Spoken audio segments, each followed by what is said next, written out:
at the Intel booth in our theater for another great presentation here at Supercomputing 2024 in Atlanta, Georgia. We're so glad that you're here. Very nice and dry in here, very wet outside. Thank you for taking a seat and enjoying this next presentation that's going to happen. It is FUJITSU-MONAKA, powering AI workloads with oneDNN, oneDAL, and OpenBLAS. Here to give you the presentation is the Director of Software Engineering and Head of MONAKA Southwest R&D Unit. Please give a warm welcome to Dr. Priyanka Sharma. Thank you very much. Thanks for having me at the Intel booth and giving an opportunity to talk about our work related to oneDAL enablement, as well as JITted implementation of oneDNN. And basically what we have done is we have improvised and worked towards accelerating a lot of math kernel in OpenBLAS, and then adding that in order to suffice one MKL related feature in oneDAL. So, but before I go and talk about our work, I would like to introduce what is MONAKA project all about, right? And why is energy efficiency so important to the project? So this is an interesting slide that talks about the fact that we all know, which basically says that HPC infrastructure is the key to drive AI revolution, right?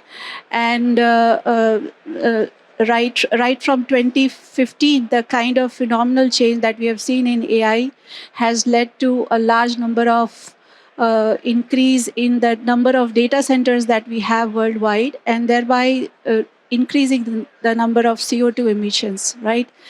So, and then if you talk about the applications of AI that needs high-end compute, it could be various application domains, not just limited to this.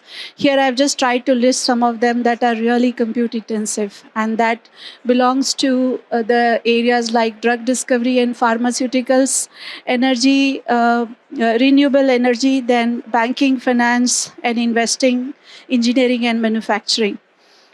Now, hence it's very important for industries to contribute towards developing optimized AI infrastructure that is open source and platform agnostic. And that's what our project is all about. So the open source AI stack that is going to be built over MONAKA 2 nanometer ARM chip is going to be is going to have an open source flavor to whatever we do.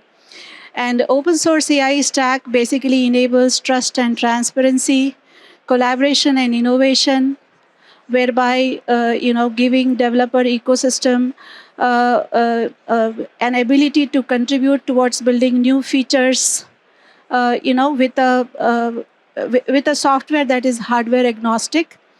Then this also contributes to increasing flexibility and higher accessibility. So whereby we can say that the open source softwares will enforce strict software standards, which enables ethical and uniform software development scope. Now, moving on to the next slide, where I would like to talk about, I don't know why this is, yeah. So, where I would like to talk about how our company has been contributing to the world of supercomputing for last many years. So Fujitsu has been developing supercomputer, since 1970s. If you look at this chart from 1970s to around 2000, year 2000, we developed vector supercomputers. And after that, we have developed scalar parallel supercomputer, which began experimentally in 1990s. And it continues to this day. And since 2000, our company has also provided x86 clusters. The next in line that I'll be talking about, which is actually not reflected in this graph, is the MONAKA project. So MONAKA is basically a 2 nanometer ARM chip, which will be supporting ARM SV2 architecture. It will house 2 sockets of 144 cores each, which is like 288 cores per node. And it will have almost, almost 12 channels of DDR5, lot of memory optimization on the chip to facilitate data-centric applications in future. The project is also supported by the New Energy Development Organization program, NEDO program of Japan government, which basically promotes companies and encourages them to come forward with technology that is energy efficient. Now, the next in line, so I won't be going too much into the details of the hardware intricacies of the chip at this at this stage, because the talk is more focused on what we are doing from the software stack development perspective. And with that vision, I would like to, introduce you all to this stack, which, like going from the bottom to till the top, you can see how the stack basically integrates varied number of applications, right? So the second row, I mean, you can see the number of stacks that we are trying to enable for ARM ecosystem, which includes a wide variety of machine learning algorithms. So what we are basically doing is that accelerating at math kernel level, right? So which includes the kind of innovation and acceleration that we have brought in OpenBLAS, XGBoost, NumPy, pandas, and coming up with our own thread composability so as to facilitate the type of acceleration which is required in these math kernels. And then we are also working towards enabling the deep learning and LLM stack for ARM ecosystem. And that is wherein lies our contribution to one API stack, using as well as contributing, right? So where we have worked towards enabling oneDAL for ARM ecosystem, and as well as a couple of contributions in oneDNN, which I'm going to talk in detail today. Okay, so now moving on to the next slide. So we are also part of the Unified Accelerator Foundation, which was launched by Linux Foundation last year. Linux Foundation's, so this is a body under Linux Foundation, which was launched last year. And we started off with 7 steering committee members like ARM, Fujitsu, Google, Cloud, Imagination Technologies, Intel, Samsung, Qualcomm, and later on we were joined by GE Healthcare, and the recent joinee is Broadcom. So this foundation typically works towards, coming up with policies and, a lot of discussions related to developing a multi-architecture, multi-vendor system ecosystem for all accelerators. It also works towards unifying the heterogeneous compute ecosystem around open standards, and works for building on to expand open source projects for accelerated computing. And being a part of the MONAKA software stack very well aligns to the vision of Unified Accelerator Foundation, and that's why we work very closely with the foundation, and that also brings us closer to the Intel One API stack. And that's one reason I'm here talking about our contributions to Intel open source stack for last many years. Okay, now I'll move on to the next slide. So this, now I'll be talking about a little technical details into what we have essentially done with oneDAL, because this has been something which has been very much talked about in open source community. Couple of months back, we have released the oneDAL enablement for ARM. So this slide typically summarizes what we have done with oneDAL. So just to give you a brief background, oneDAL it basically stands for One API's Data Analytics Library. And this could initially only be compiled on x86 architecture. And the reason was the math kernel library, which is MKL binary only backend. Right, so Fujitsu's team enabled porting of oneDAL to ARM architecture, which marks a significant advancements in OSS contributions through UXL Foundation. So this was like the first contribution through the UXL Foundation. This enabled oneDAL multi-tier build and reference backend selection on ARM, and also worked towards optimizing using optimized scikit-learn algorithm. Now, oneDAL. So if you see the flow chart on the right hand side, that talks about the basic algorithmic flow of the implementation. So as you see here, oneDAL has critical optimized compute kernels for BLAS, LAPACK operations, and FFT computations, which are part of Intel MKL. And to enable the functionality of oneDAL on ARM architecture, Fujitsu team basically replaced MKL FPK backend used on x86 with open source optimized compute kernels from OpenBLAS. This work was demonstrated significant performance gains in variety of applications, and in many cases went up to almost 40x speed up across various ML algorithm. And our team continues to focus on optimizing various other ML algorithms and math kernels for ARM to ensure that the AI solutions remain at the forefront of computational efficiency in HPC computing on ARM ecosystem. Now, moving on to the next slide, I'll be talking about typically what we mean by replacing some of the math kernels. And in order to demonstrate that, I have this slide which talks about what our contributions to open source statistical framework. So as you see here, there are three major contributions. The first one that you see is contributions towards developing sparse BLAS kernel implementations to compute covariance of CSR format data, and enabling that for a variety of ML algorithms in oneDAL. The second major contribution is to come up with vector statistical library, that's VSL kernel implementation, to compute variance and metrics for cross products. And this has also been now a part of the oneDAL stack. And the third major contribution has been the OpenRNG OSS, which was originally developed by ARM. And what we have done is we have added a backend integration in oneDAL. And this also conforms to MKL VSL RNG specification.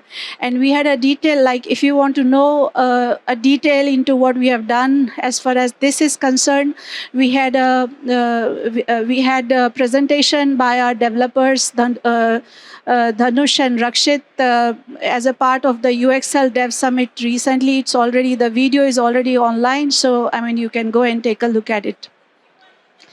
Now let me move on to the next slide. So this is again a very interesting contribution, and this is what we have done with compute library one OpenBLAS optimizations. So as you can see here, these two arrows are very important, right? So this basically talks about the two major contributions that we have done for OpenBLAS optimization. The first one is that we have optimized OpenBLAS DGEM kernel for small metrics on ARM, and now it's enabled in permit root. And against each of these contributions, I've tried to mention the PR request number. So in case this slide is already online on Fujitsu site. So I think the Intel team can share the link to the website. If you are interested, you can go through this pull request and you can try to further contribute. We are ready to open collaborations in this regard. So that was about our contributions to small metrics on ARM, DGEM kernel for small metrics on ARM. And the next arrow that you see is the multi-threading block, right? So what we have done here is we have enhanced the core utilization in OpenBLAS with default threading backend using pthreads. Right, so now this opens two major collaboration areas with our team and UXL and Intel stack in picture. That's basically one MKL or SYCL alternate. That's basically towards using one MKL or SYCL alternatives for OpenBLAS math routines with high performance on CPUs. And the second one is in reference to one TBB threading backend alternatives for OpenBLAS. Now with this, I'll move on to the next slide. So this is again very interesting work related to what we have done for 1 TBB. So as you see over here, right, so we have enabled OpenBLAS workflow to be composable with caller multi-threading backend, and this leads to 1 TBB gaining performance plus also support for OpenMP, pthread, and Win32. So this has been, and over and above that, there are, multiple other aspects which we are. So this is like work in progress, but whatever I presented right now is what is already in open source, right? So this is already a merged pull request, and you can see the amount of acceleration that we have brought in through this particular work. Okay, now I'll move on to the next slide. So this is again, very interesting contribution of Fujitsu, and that's with reference to oneDNN. And this story goes long back, right? So they started off with Kawakami-san's work, who is a very famous software engineering researcher in Fujitsu, and he initially had presented this work in Linaro Connect in 2021. The work was basically towards porting oneDNN for ARM ecosystem for the first time, right? So, okay, now before I tell what our team has done as a value addition to the oneDNN stack, I would like to also tell you what oneDNN is all about, right? So oneDNN is an open source, deep learning processing library for cross-platform architecture. It dynamically creates the execution code for the computation kernels, which are implemented at the architecture level, and with a granularity using KaiBak, that's the just-in-time assembler. And JIT assembler or JIT compilation is basically a technique that Fujitsu has used in variety of their work, which is basically used in compiler design, where the compiler translates source code into machine code at runtime, and rather than ahead of time, which is AOT as in traditional compilation. Okay, so JIT kernels are basically optimized as they have only the required code branches and loop optimization techniques are incorporated. So this was a basic introduction of the scope of work and what has been our methodology in terms of adding contributions to oneDNN. And now I'll just move on to the next two slides, which talks about what is our value addition, recent value addition to in reference to oneDNN, right? So here, first of all, like on the title of the slide, you see oneDNN contributions through BRGEM kernels, right?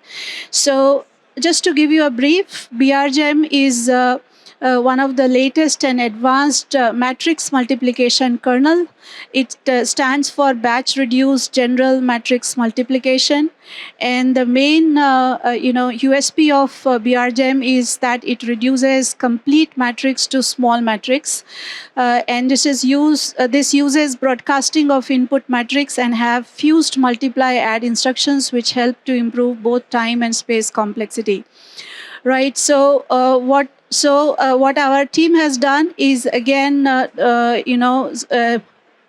we have basically done a BRGEM matmul related enablement, right? This is again merged, and the pull request is mentioned at the top, and through this contribution, this expands ARM SV support for matrix multiplication and adds BRGEM folder for ARC64, which is again relevant to the MONAKA compute architecture.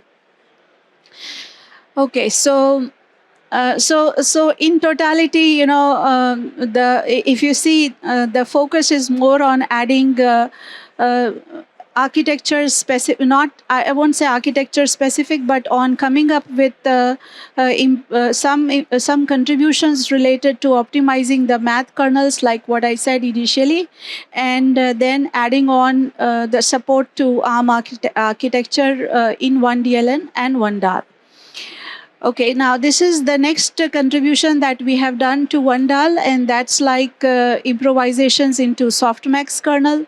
So Fujitsu has worked towards expanding the JIT kernels to multiple CPU architectures such as A64FX and Graviton 3. Graviton 3 is AWS instance, and that's an ARM instance, right? So that's why I'm referring that as a part of our work. Activation functions such as softmax has been expanded to Graviton 3 architecture to accelerate deep learning and generative AI model inferencing, which is specifically used in transformers. And as we all know, transformers has been reigning almost every advanced deep learning model in today's time. So the JIT softmax kernel that we are calling out here gives almost 100x better performance as compared to the reference implementation on ARM. And to port this, we have basically changed three major files. The main logic sits in the softmax.cpp, and that's what is reflected in the chart that you see over here. And in softmax.cpp, we have basically added ISA traits to add support for multiple CPU architecture. And the other files which are involved are modified to mention header file changes and CPU priority list. Moving in sequence, I will tell about the next contribution that we have added to oneDNN, and that is what we have done with pooling kernel. Right, so in continuation to the JIT kernel expansion work, we have also ported pooling kernel to multiple ISA to support Graviton 3, AWS Graviton 3. And so I'm sure you might be knowing about pooling, but just to give a brief to everyone who is listening to this presentation, pooling is an important operation in vision models, and it helps to accelerate the model inference performance.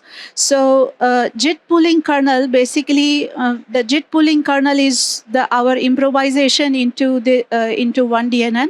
So JIT pooling kernel almost gives currently 4x speed up as compared to the reference implementation on ARM.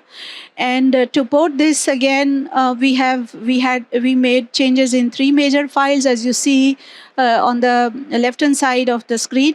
So main logic again sits in the pooling kernel.cpp, where we added ISA traits to add support for multiple CPU architecture. And the other files are modified to mention header file changes and CPU priority list. So that has been our.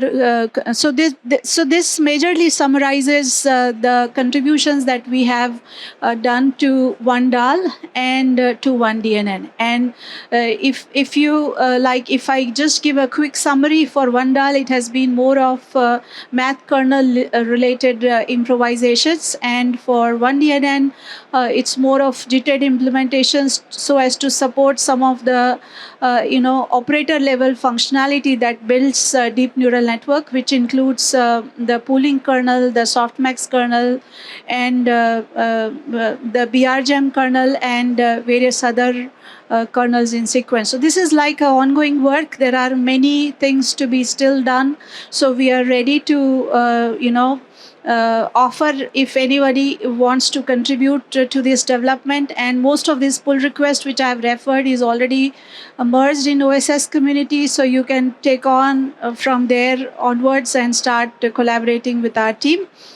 Now I would also like, so we are like okay, towards the end of the presentations, like last two slides I have now, I would also like to talk about what we are doing with ARM CCA for confidential computing, because confidential computing is a very important part of MONAKA chip, because it's basically a data-centric chip, and the CC architecture is part of the hardware design as well as the software stack facilitation so as to support confidential computing related ecosystem. And so what is confidential computing all about, right? And how do we connect this to processor level security? So for that, I would just like to give a broader understanding to the audience today. ARM CCA typically protects end user data in memory by encrypting every VM with a different key which is generated by the processor hardware and the firmware. right? And this is expected to be an essential technology in cloud, edge, and HPC environments, which deals with sensitive data. In existing cloud infrastructures, although each user VM is isolated for other users' VMs, but the VMs are not protected in many cases from cloud operators directly. So with ARM CCA, FUJITSU-MONAKA will be basically having a cloud infrastructure which will ensure that the processor is the root of trust, right? And so processor would encrypt each VM's memory with a different key so that user data is not accessible from cloud operators, even if the cloud infrastructure is compromised due to many reasons. So our team at Fujitsu is working to protect the privacy of entire AI lifecycle with our ARM CCA securing AI workloads in the cloud with MONAKA software stack and MONAKA chip as a whole. And Fujitsu has also joined a confidential computing consortium in February this year, and we have collaborations with Linaro Connect when it comes to contributions to ARM CCA. So we are again open to collaborations with the development of this work as well. Now so this is the concluding slide. So with this slide, I just wanted to compile whatever I have said so far and whatever I've said in other forums as well, that MONAKA is focused to solve customer issues as an AI infrastructure platform that can be utilized in wide range of domains, and that opens us to a wide range of open source communities, and our contribution and collaboration with the One API stack of Intel is a part of that initiative. And my acknowledgements to the NIDO program of Japan government, since this project is supported by them. And that's all. So thank you. So that's me in front of Mount Fuji, which is the symbol of Japan, and MONAKA is with MONAKA, we want to make it as a symbol of Japan when it comes to providing data-centric supercomputing facilities in future. Let's work together towards democratizing the use of AI. Thank you.